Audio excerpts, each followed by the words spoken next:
Audio Jungle। आप देख रहे हैं ARTV न्यूज नेटवर्क में आपका स्वागत है। संवाददाता मोहम्मद इमरान की रिपोर्ट। अपना राष्ट्र न्यूज चैनल एक कदम आगे। अखिलेश यादव को इस समय खुद अपने आप पर भरोसा नहीं है। बीजेपी को नुकसान नहीं, बीजेपी की सीट निकल रही है। दूसरे लोग हताश है, वो नहीं निकल रहे।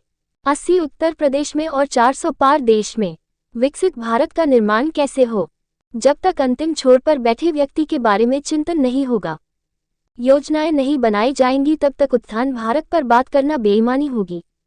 दीनदयाल उपाध्याय का आर्थिक और राजनीतिक चिंतन करें। बीजेपी 80 की 80 जीत रही है, फिर चाहे अखिलेश आए या डिम्पल। विपक्षी हारे हुए सेनापति की तरह अंतिम लड़ाई लड़ रहे हैं।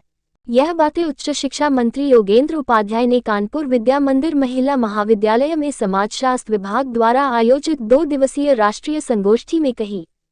संगोष्ठी का मुख्य उद्देश्य स्वतंत्र भारत के वर्ष 2047 तक 100 वर्ष पूरे होने पर भारत की सामाजिक आर्थिक प्रगति और वैश्विक स्तर पर भूमिका पर चर्चा करना था।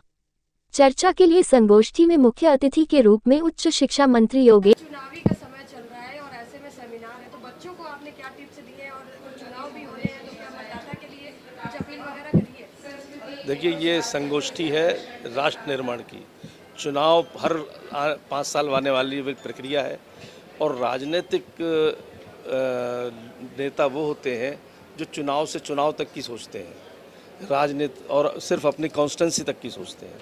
राजनेता वो होते हैं जो अपने शहर के लिए और 10-15 सालों तक की सोचते हैं, योजनाएं बनाते हैं। और राष्ट्र नेता वो होते हैं जो आने वाली शताब्दी, आने वाली नस्लों तक की सोचते हैं। हमारे नेता मोदी जी और योगी जी आने वाली नस्लों की, आने वाली शताब्दियों तक की योजना बनाते हैं। उसी प्रक्रिया को आगे बढ़ाने के लिए संगोष्ठी है जो जन जागरण कर रही है, विकसित भारत के निर्माण में और जन जागरण में एक मील का पत्थर साबित होगी। दूसरा चुनाव खत्म हुआ है, वोटिंग परसेंटेज बहुत कम हुआ है, क्या लगता है कि नुकसान हो गया? बीजेपी को नुकसान नहीं, बीजेपी का वोटर निकल रहा है। दूसरे लोग जो हताश हैं वो नहीं निकल रहे।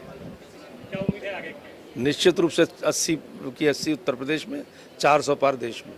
युवाओं के लिए क्या कुछ है, क्योंकि जिस तरीके से अभी आप सारी घोषणा पत्र के माध्यम से बता रहे थे कि क्या क्या किया है वर्तमान सरकार? मैंने घोषणा पत्र का कोई जिक्र नहीं किया, लेकिन योजनाएं आपने सारी नहीं, योजनाएं ये बताई हैं कि विकसित भारत का निर्माण कैसे, जब तक अंतिम छोर पर बैठे व्यक्ति के बारे में चिंतन नहीं किया जाएगा, कार्यक्रम नहीं दिए जाएंगे, योजनाएं नहीं बनाई जाएंगी, तब तक विकसित भारत का या उत्थान भारत का, देश के उत्थान का बात करना बेमानी होगी, जो पंडित दीनदयाल उपाध्याय का आर्थिक और राजनीतिक चिंतन है। और स्टूडेंट के लिए क्या है आपके? युवा और स्टूडेंट के लिए यही है कि जो मैंने कहा, जो जहाँ पर है, जो जिम्मेदारी सरकार उसने समाज से ली है या समाज ने उसको दी है, वो सब ईमानदारी से, निष्ठा से पालन करे। यही राष्ट्रभक्ति है और यही उनके लिए उद्बोधन है मेरा। सर, अखिलेश यादव मैदान में आगे क्या देखते हैं? कोई बात नहीं, आ जाए, चाहे 80 की 80 जब जीत रहे तो अखिलेश जी आए, चाहे डिम्पल जी आए,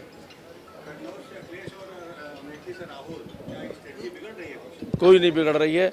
वो लोग बेचारे अब ये हताश है कि कहाँ से करें, वो अपने लोगों को विश्वास कैसे दिलाएं कि हम भी मैदान में हैं।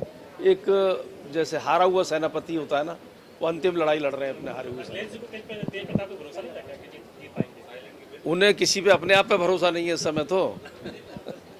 चलिए।